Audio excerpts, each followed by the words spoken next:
Well, just how are you feeling after taking that hit in that game on Saturday? Oh yeah, I'm perfectly fine. It was, it's football, so I was banged up for a little bit, but it was good. When Tent did concussion protocol, and I was good. Did some running, and everything felt fine, so I'm good. Could you walk us through that sideline catch from your end, the toe tap, and just kind of what was going through your mind on it?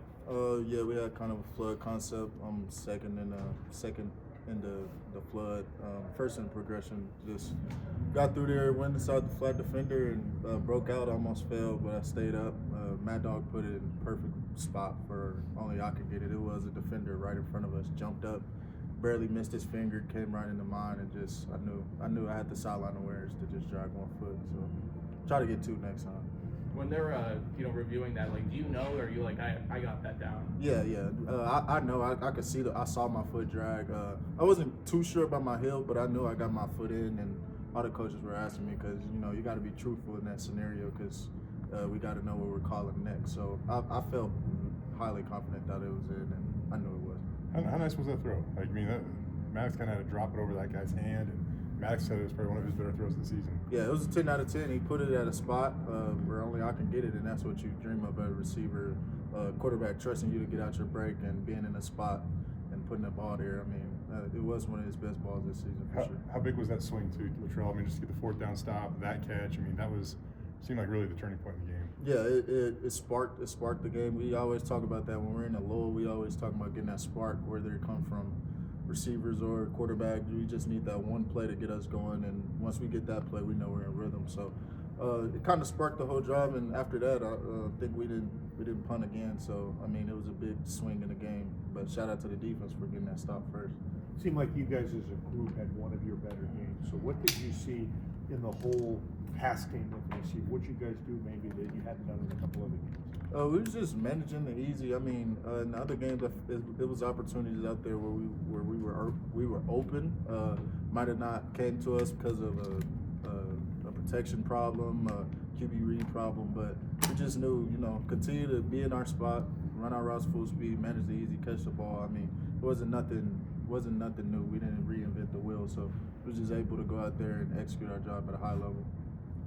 I know the season goal is to win the Mountain West Championship, but can't win it unless you get to it. So what would it mean this week a win you'll be able to officially clinch the spot? What's it mean to you guys to get to that spot? Oh, it's big because we know we win this game. We got a home field Mountain West Championship game that we got to win, even though we still got to finish the year off at Oregon State. We just know we clinched that spot, and then we look forward into Oregon State. I mean, we can't put our minds all the way into the championship, even though we know we got a spot. It was kind of like this 2 years ago, where we clinched, but we still had one more game we had to go out there and do. So being able to clinch is a blessing, is grateful, but we know we'll have to focus on Oregon State first before we just look ahead. What kind of pride do you guys take in just being unbeaten in conference play? I mean, it's big. I mean, we always come in with the big dogs. We're the favorite every year, which means nothing. But being able to come out there and execute and just work hard all summer and be able to just know that we just have that opportunity because of the way we practice and the way we go out there and play with high effort. Wyoming's going to be cold, probably a little bit windy. How does that affect your game?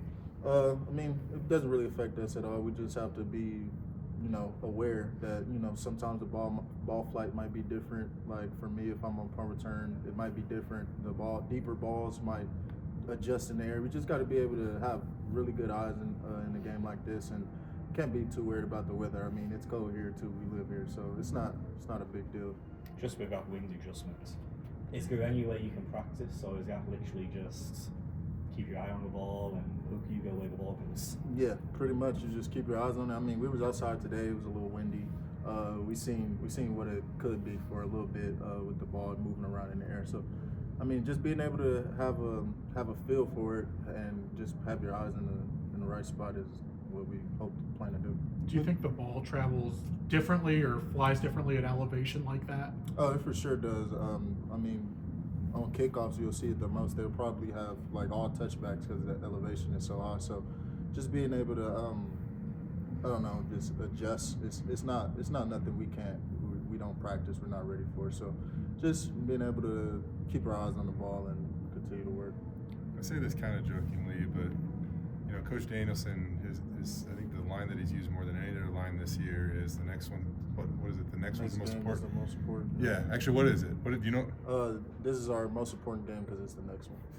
So he how many times has he said that to you guys this year? You think? After every game, every week, because I mean it's important. It really is important because every game is important. So I love that he says that. He drills it in our head, and it really means something. Because if we don't think this game is important, then we'll never go win it. We won't have that urgency to go win it. So being able to know that every game is just as important as a championship, a playoff game, is really cool. There's motivational speeches, and then there's just kind of like cliche lines like that one. Mm-hmm. Why does that continue? Like, why does that stick with you guys though? Because he says it all the time. Like, if you say something over and over and over again for this week 13, it's gonna stick for sure. It's gonna stick way more than any motivational speech you can give. But it's a one-liner that's important and that we can all remember. Do you think it's more true this year with the 12-team playoff than it has been in the past? I think it should have been something we've always preached here. I mean, as a player, you should know like every game is important. So him having to say that isn't like because we don't think it's important. It's because we need to know the importance of every game. So I think in years past we didn't preach it, but it was like something that you should know as a player. I'm sure during a 12-game season that grind can get pretty tough. Just how much does that mantra really kind of help you guys reset every week and just focus in? It helps a lot because we know that the game is important and that we have to win it no matter what. I mean, it doesn't matter if it's a bottom 5 team, top 5 team. We just know that every game is important and we got to win. Latrell, for you last week, I mean 2 weeks ago, let's back this up even more. 3 weeks ago, you had 3 touchdown catches. The week prior, you don't get any catches, and last week you get 6 and are heavily involved once again. What do you think of Maddox's aggressiveness and how he was on the attack, I guess, for San Jose State, and how did that lead to a lot of people's success on offense? I mean, it was just the way he practices, the way we all practice. I mean, we can't do it without the O-line. We can't do it without O-line protection. I mean, receiver's the most dependent position, so I mean, when you don't have the success with the catches, it doesn't mean that you're not having a good day. It doesn't mean you're not getting open. So just being able to go out there and know, it's a route here, you got to win your route. If it's a block here, you got to get the block done. It's not nothing we reinvented, not nothing he did different. It was just the way we practiced and the way we just trusted each other on Saturday. For you, does it lead to confidence or help you find a rhythm at all if you do get a couple of those catches and get in the flow of the game? Oh yeah, for sure. Like just being able to get a quick and easy catch for your first catch is your dream because okay, ball's in my hand. I know what it feels like to be in my hands. So just having a catch early is always something that gets you in rhythm. It gets the whole offense in rhythm because we have multiple ways we can move down the field. I know Bob was asking about your group as a whole, but you guys were all pretty good after the catch. I mean, Cam had like 40 yak yards.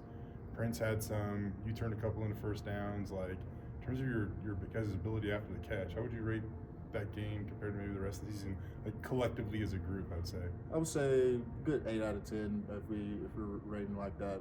We always preach with the ball in our hands. We gotta go get more no matter what. With great ball security, we gotta all continue to work on our ball security because that's what's helping us win games. We don't really turn the ball over. So just being able to know where to get to, don't do too much on the rack, but get some more. Because on manage the perimeter throws, our goal is to get 4 or more. I mean, if you get 4, you're good because we won first down or second down and we're in a good spot.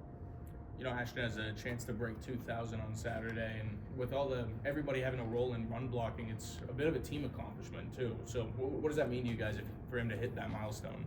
That's great. I mean, he gets to keep his dreads, and he has 2,000 and he's on the way for a big season. For me, I'm gonna just keep doing my job personally. I know that's a big goal for him in the O-line, so I'm happy he's doing it and it's helping us win. So. Does Cam Camper ever smile? Yeah, he does. He's more of a chill guy. I don't know.